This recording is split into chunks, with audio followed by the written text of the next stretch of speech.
ఏపీలో అక్రమ మద్యం అమ్మకాలకు అడ్డు అదుపు లేకుండా పోయింది. సాక్షాత్తు ఎక్సైజ్ మంత్రి కొల్లు రవీంద్ర ఇలాకాలో బెల్ట్ షాపులు పుట్టగొడుగుల్లా పుట్టుకొస్తున్నాయి. ఇక్కడ మందు దొరకని ఊరు లేదు. క్వార్టర్ బాటిల్పై 30 రూపాయల నుంచి 50 రూపాయలు అదనంగా మందుబాబుల ముక్కుపిండి వసూలు చేస్తున్నాయి. ఇది చాలదన్నట్టు తాజాగా బెల్ట్ షాపులకు గ్రామాల వారీగా బహిరంగ వేలం వేస్తున్నారు. ఇది కదా అసలు కుంభకోణం అంటే. ఏపీలో కూటమి సర్కార్ మద్యం ఏరులై పారిస్తోంది. ఊరూరా బెల్ట్ దుకాణాలు దర్శనమిస్తున్నాయి. తాజాగా బెల్ట్ షాపులకు బహిరంగ వేలం వేస్తూ కోట్లు దండుకుంటున్నారు.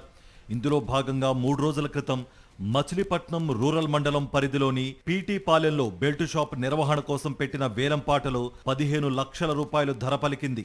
టీడీపీ కార్యకర్త వడుగు భీమరాజు ఈ మేరకు పాట పాడి బెల్ట్ షాపును దక్కించుకున్నాడు. చిన్నాపురం మద్యం షాపు పరిధిలో జరిగిన ఈ వేలం పాటల్లో టీడీపీ మండల నేత ఎక్సైజ్ సిఐ కీలక పాత్ర పోషించారు. ఊరికి మొత్తం ఒకే బెల్ట్ షాపు ఉండేలా ఒప్పందం చేశారు. మచిలీపట్నంలో వచ్చే నెల 5వ తేదీ నుంచి 7వ తేదీ వరకు బీచ్ ఫెస్టివల్ నిర్వహిస్తున్నారు.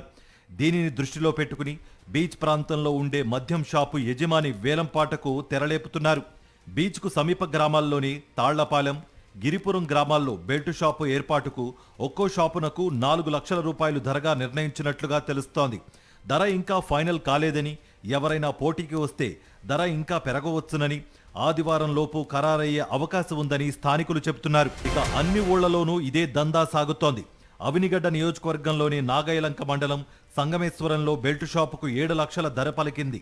పాత ఉపకాలిలో 4.19 లక్షలు, గుల్లలమోదులో 5.30 లక్షలు, పెదగౌడపాలెంలో 3.50 లక్షలు, ఎదురుమొండిలో 5.40 లక్షల రూపాయలు, సొర్లగొందిలో 2.50 లక్షలు, దిండిలో 3.50 లక్షలు, కమ్మనమోలులో 4.50 లక్షలు ధర పలికాయి.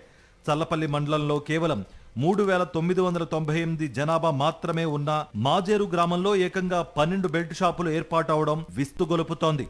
ఒక్కో బెల్ట్ షాపునకు ఏడాదికి 1 లక్ష చొప్పున వసూలు చేశారు. బెల్ట్ షాపుల నిర్వాహకులు క్వార్టర్ సీసాపై 30 రూపాయల నుంచి 40 రూపాయలు అదనంగా వసూలు చేస్తున్నారు.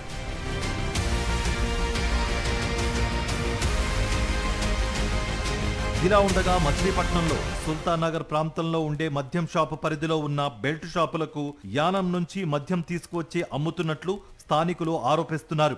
సాక్షాత్తు ఎక్సైజ్ మంత్రి ఇలాకాలోనే ఇలా పెద్ద ఎత్తున మద్యం అక్రమ విక్రయాలు జరుగుతున్నా పట్టించుకోకపోవడంపై మహిళల నుంచి తీవ్ర విమర్శలు వ్యక్తమవుతున్నాయి.